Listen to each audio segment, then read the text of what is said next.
म्हणजे काय, वृत्तचिती कशी असते तर बघा मग वृत्तचितीमध्ये आपल्याला आयत पाहायला मिळतो. आयत म्हणजे आयताच्या क्षेत्रफळाचं सूत्र आहे लांबी गुणिले रुंदी L गुणिले B.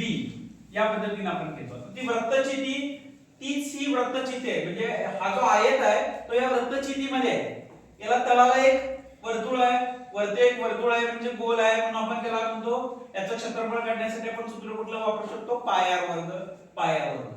मग वृत्तचितीमध्ये अभ्यासाला तीन गोष्टी आहेत आपल्याला. पहिली गोष्ट वक्र पृष्ठफळ, दुसरी गोष्ट एकूण पृष्ठफळ आणि तिसरी गोष्ट घनफळ. मग वक्र पृष्ठफळ म्हणजे काय तर वक्र पृष्ठफळ म्हणजे आयत त्याच्यामध्ये दिसतो म्हणून आयताचा परिघ गुणिले उंची. मग काय सूत्र आलं 2 पाय r गुणिले h. म्हणजे सूत्र तयार झालं 2 पाय r h. समजा आपण जर इथं 7 त्रिज्या घेतली आणि उंची 6 घेतली तर वृत्तचितीचं जे वक्र पृष्ठफळ आहे ते वक्र पृष्ठफळ किती आहे. आता तुम्ही सोडवलेल्या गणिताचं वक्र पृष्ठफळ 264 वक्र पृष्ठफळ आलं. सूत्र कुठलं वापरलं 2 पाय r h. r म्हणजे त्रिज्या, h म्हणजे उंची. पायची किंमत आपण किती घेतली 22/7. आता एकूण पृष्ठफळ काढत असताना कसं काढावं लागेल आपल्याला बघा. त्याचं सूत्र आहे एकूण पृष्ठफळ बरोबर वृत्तचितीचे वक्र पृष्ठफळ अधिक 2 गुणिले वर्तुळाचे क्षेत्रफळ. हे अधिक 2 गुणिले का आलं तर या वृत्तचितीला इथं एक वर्तुळ आहे तळाला, याला तळाचे वर्तुळ म्हणतो आपण, आणि इथं एक वर्तुळ आहे याला वरचे वर्तुळ आपण म्हणतो. दोन वर्तुळ आहेत म्हणून त्याला 2 गुणिले वर्तुळाचं क्षेत्रफळ. आता वर्तुळाच्या क्षेत्रफळाचं सूत्र आपल्याला माहिती आहे पाय r वर्ग. म्हणून वक्र पृष्ठफळाचं सूत्र आहे 2 पाय r h अधिक 2 गुणिले वर्तुळाचं क्षेत्रफळ पाय r वर्ग.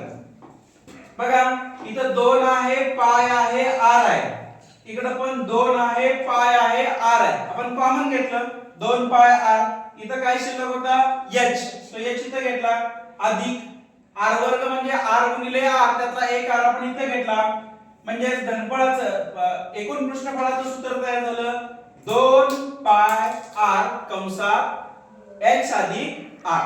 मग वृत्तचितीचं एकूण पृष्ठफळ आपण किती काढलं मगाशी दिलेल्या गणिताचं या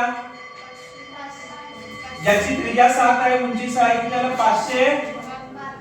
572. आता घनफळाचं सूत्र एकदम सोपं आहे. घनफळ म्हणजे वृत्तचितीच्या आपण जर तळाचा विचार केला तर ती वर्तुळाकार आहे म्हणून त्याच्या घनफळाचं सूत्र आलं पाय r वर्ग h. पाय r वर्ग h. मग या दिलेल्या किमतीवरून याचं घनफळ किती आलं वृत्तचितीचं घनफळ ज्याची त्रिज्या 7 आहे आणि उंची 6 आहे 924. एकक काय येणार याला एकक काय येणार घनफळाला घ सेमी आणि पृष्ठफळाला एकक काय येणार चौ सेमी. लक्षात आलं. म्हणजे यावरून आपल्याला वृत्तचिती लक्षात आली. आपण वृत्तचितीचे 3 भाग बघितले. समजले कसं काय ना समजले. वक्र पृष्ठफळ, एकूण पृष्ठफळ आणि घनफळ. काय काय बघितलं